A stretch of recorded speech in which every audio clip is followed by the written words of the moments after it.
The UN Security Council is scheduled to hold an emergency meeting to address the escalating situation in the Middle East. Iran launching at least 180 missiles into Israel on Tuesday in what it said was retaliation for a series of devastating blows landed in recent weeks against Hezbollah. Israelis were scrambling for bomb shelters as air raid sirens sounded and missiles streaked across the sky. The Israeli military said its iron defense system intercepted many of the incoming missiles, though some did land in the central and southern part of the country. Now, Israel's Prime Minister Benjamin Netanyahu vowed to retaliate against Iran, which he said, quote, made a big mistake. U.S. President Joe Biden says his administration is fully supportive of Israel and that he's in discussion with aides about what the appropriate response should be. Based on what we know now, the attack appears to have been defeated and ineffective. And this is testament to Israeli military capability and U.S. military. It's also a testament to intensive planning between the United States and Israel to anticipate and defend against the brazen attack we expected.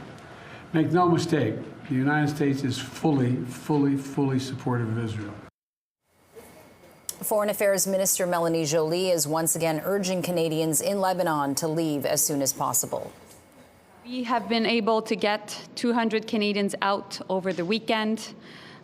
We also have another flight with 200 Canadians leaving Beirut today to go to Istanbul.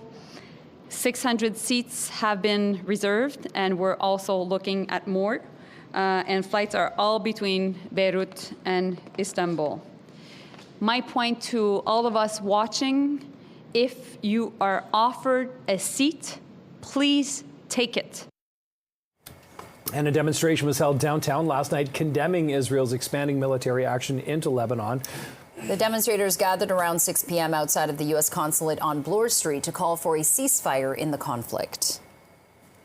It's filled with sadness and anger and to a certain extent madness at all, because all this could have been avoided if the international community, including Canada and the U.S., have heard the millions of the people, and I say millions because if you put the people from Canada to Europe to the U.S., the millions of the people who hit the street and called for ceasefire and arms embargo and apply pressure on all, maybe we could have avoided, but this might be, just wishful thinking.